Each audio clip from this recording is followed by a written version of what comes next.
Halo, saya Raham dan selamat datang di Gamer Weekly, di mana kami akan merangkum berbagai berita menarik selama 1 minggu ke belakang ini. Jadi ada berita menarik apa aja di minggu ini? Yuk langsung kita bahas di video. Leon Scott Kennedy balik dan gak cuma mampir doang. Setelah 13 tahun absen dari seri mainland, Leon akhirnya resmi dikonfirmasi hadir di Resident Evil Requiem lewat trailer terbaru di The Game Awards 2025 lalu. Dan ini jelas bukan cuma sekedar fanservice doang. Ini bisa dibilang momen besar karena sekarang 4 dari 9 game mainland Resident Evil pernah menempatkan Leon sebagai protagonis. Dan Requiem jadi kembalinya Leon ke mainland untuk pertama kalinya sejak Resident Evil 6. Bukan remake, bukan spin-off. Di Requiem, Leon bakal jadi representasi Resident Evil versi action klasik, kontras dengan pendekatan survival horror yang lebih berat dari protagonis lain yaitu Grace. Usianya sekarang 51 tahun tapi justru kelihatan ada di puncak kekuatannya. Dari rookie umur 27 sampai veteran penuh trauma, Leon masih brutal, cepat dan mematikan. Bahkan dia masih bisa ngeluarin tornado roundhouse kick yang ikonik. Udah iya, lemah nggak sama sekali. Ini bukan Leon sekedar balik buat cameo nostalgia, tapi kayaknya ini adalah Capcom ngingetin kita kenapa Leon S. Kennedy masih jadi wajah Resident Evil sampai sekarang. Jadi gimana menurut kalian? Siapa yang kangen Leon juga? Kalian udah siap mainin Art Next Enfield di Januari 2026 nanti? Hypergrip akhirnya ngunci tanggal rilis Art Next Enfield lewat trailer terbaru di The Game Awards 2025, yaitu rilis pada tanggal 22 Januari 2026.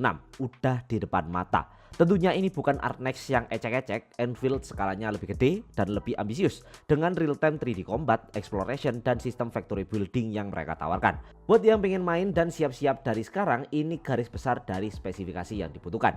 Untuk Android minimal butuh Android 10, chipset sekelas Snapdragon 855 dengan RAM minimal 6GB, dan tentu idealnya flagship terbaru biar aman dan nyaman.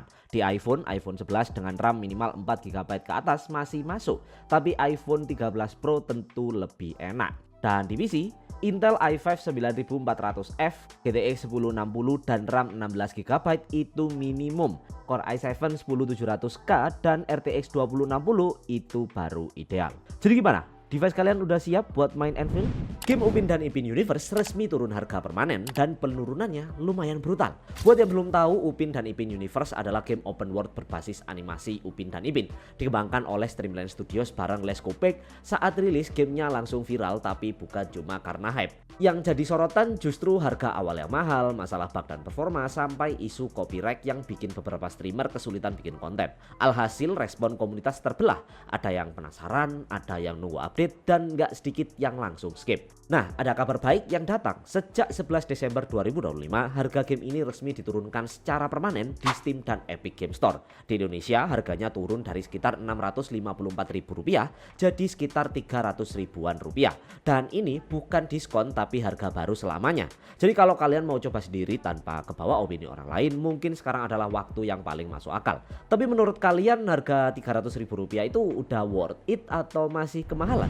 Kalau kalian mau upgrade PC atau HP, mungkin sekarang adalah waktu yang tepat sebelum semuanya makin mahal. Kalian pasti sadar harga RAM dan SSD belakangan ini naik drastis. Dan sayangnya walaupun udah nggak masuk akal harganya, ini bukan puncaknya. Mulai tahun depan kenaikan bakal makin signifikan karena produsen memori pindah fokus ke AI dan data center.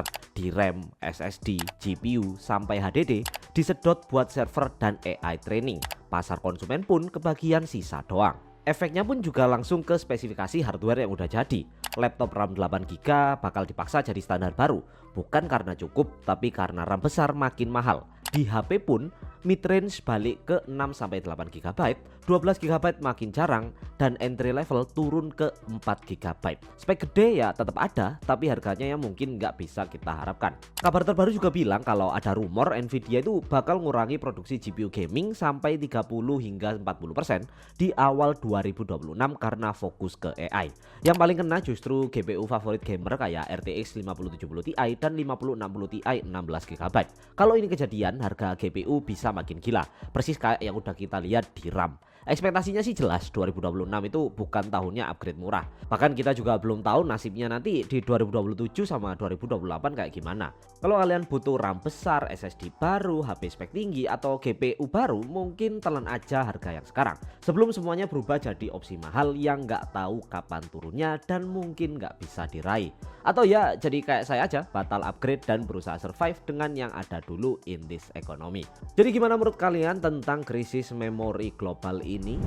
Kalian udah nggak sabar nyobain Silver Palace? Ini spek yang direkomendasiin buat main close beta mereka. Silver Palace resmi buka pendaftaran beta test monotype dan mereka juga ngerilis rekomendasi spesifikasi PC. Buat main dengan lancar, ini spek yang disaranin. CPU-nya Intel Core i7 12700, GPU-nya RTX 3060 atau AMD yang setara, RAM 16GB dan SSD minimal 60GB. Tapi perlu diingat ini masih spek versi beta, jadi bisa aja berubah di versi finalnya nanti tergantung optimisasi.